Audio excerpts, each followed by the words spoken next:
Hey everybody, we're going to review the brand new Brooks Cascadia 19. So these were just released on August 1st of this year. Bought them with my own money, $155. Just as a quick note, like I said, they were released on August 1st. If you're seeing other videos before then, more than likely those are sponsored reviews and they got those products for free.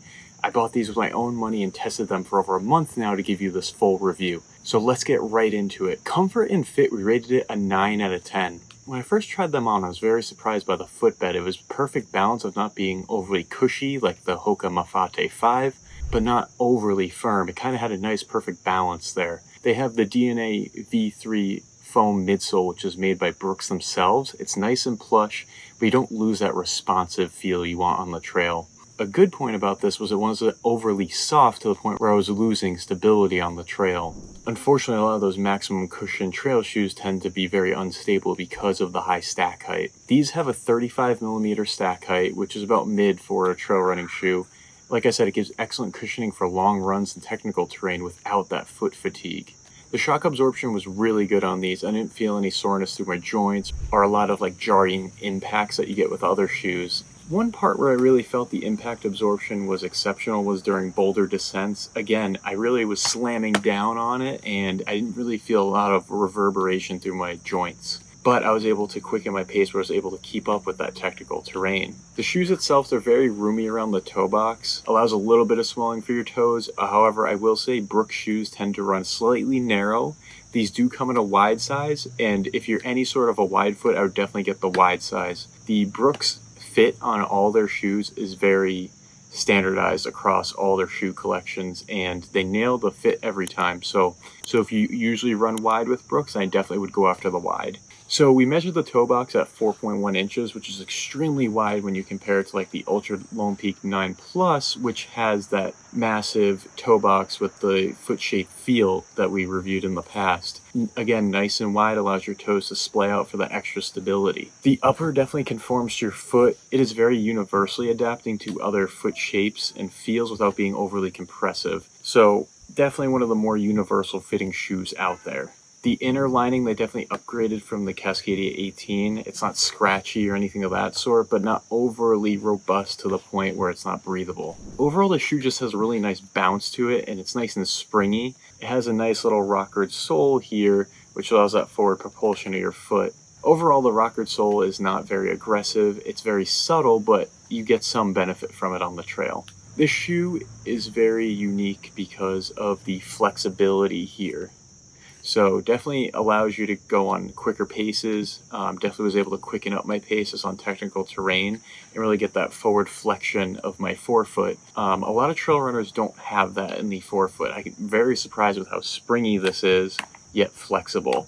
So definitely a unique part of the Cascadia 19. Before we get into the traction section, if you guys are interested in purchasing this shoe, there's links down below in the description at the lowest price as well as possible discounts. Please consider using those links. The reason why is because we get a small commission for it. It allows us to keep this channel running so we can buy more shoes to review because we are not sponsored. We don't accept any products for free. So that would really help us out. All right, let's get back to traction. So traction, we rated that a 9 out of 10. Traction, they have the Trail Tack green outsole. So I'd say it's definitely upgraded from the Cascadia 18. One cool thing is the argument in the trail running community is the Contagrip outsole versus the Vibram, and obviously Vibrum's better. I would say between that though is the Trail Track outsole. It has very aggressive grip on here, and one of the coolest things about the Cascadia model is they have 3 different types of lugs throughout the shoe.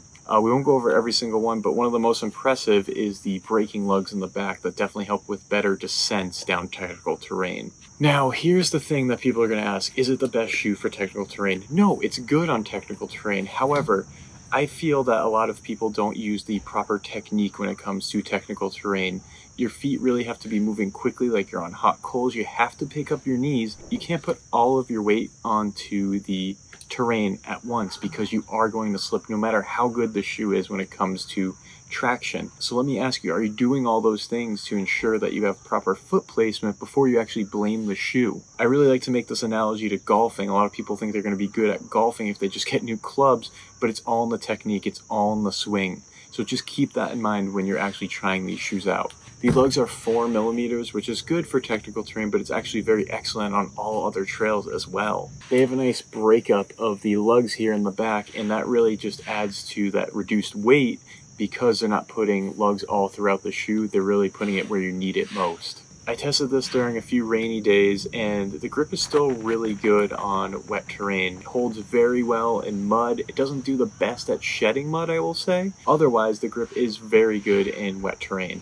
So for traction, I would say about 90% of you trail runners out there would bode very well with the Cascadia 19. It adapts to most trail conditions and holds a very nice grip. Stability and support, we rated that at 8.5 out of 10. So the initial impression of the support threw me off a little when you compare it to the other shoes I've tested out there. Yes, these don't have any internal chases and they don't have any internal shanks or anything like that to really help with stability. But I will say the heel counter stiffness is pretty impressive when you look at how flexible the forefoot is here. You would think that the heel wouldn't be so rigid, but they were able to construct that upper and make it a lot more rigid back here, which is great for all those heel strikers out there. A lot of people unfortunately get caught up in the stats and the specs of the shoe without actually trying them out on the trail.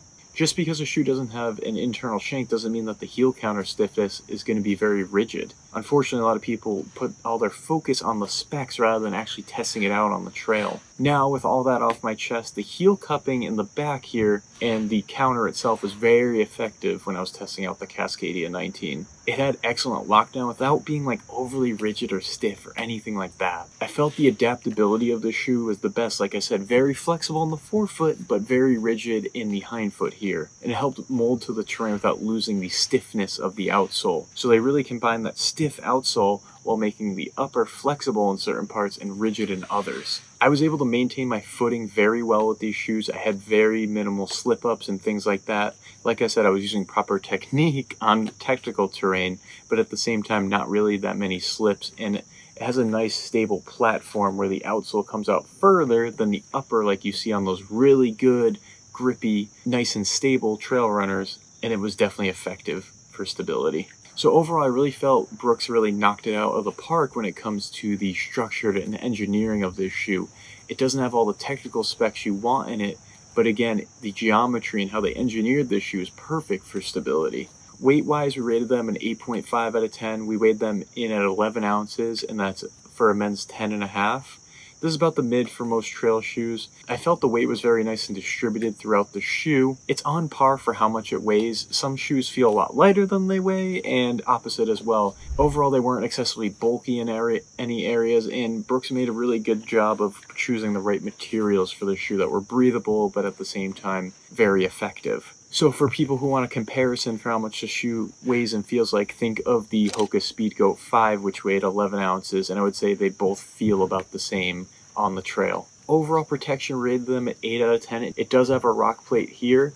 Again, very effective against root kicks, things like that. You're not going to break your foot on the trail or anything crazy. They don't specify what kind of rock plate it is, but if I had to theorize, it's a forked one because there would be no way that this shoe is this flexible in the forefoot without it being forked. What that means is the whole rock plate doesn't cover the entire of the forefoot. They leave some open sections to allow for that natural flexibility. Otherwise, the upper is nice and durable, didn't have any rips or tears or anything like that. It's got a nice toe bumper here, and overall, the high stack height is still going to protect you from all the other trail dangers out there. So overall, we have been testing this shoe for 50 miles now, and with all those scores added up, we rated the Brooks Cascadia 19 an 8.6 out of 10, which is in the top 5 for all of our trail running shoes of this year. Very impressive shoe for $155. Overall, it fits most trail runners, about 90% of them. I would say the people who are on technical terrain all the time may want to go after a more aggressive shoe, but otherwise, a lot of people are going to love this shoe, just like the Cascadia 18, but this one is definitely upgraded and even better. So thank you guys for watching our review. Like I said, there are links down below in the description with the lowest possible price as well as potential discounts. Don't forget to visit mountaineerjourney.com where you can see all our reviews, comparisons, and best of guides. And also please like and subscribe to this channel. There are a lot of AI reviews out there that are not truthful, and there are people getting these shoes for free and they're not even testing them. By subscribing to us, you're really helping fight against those reviews, and that's the reason why we created this channel in the first place. So thank you again, and we'll see you guys next time.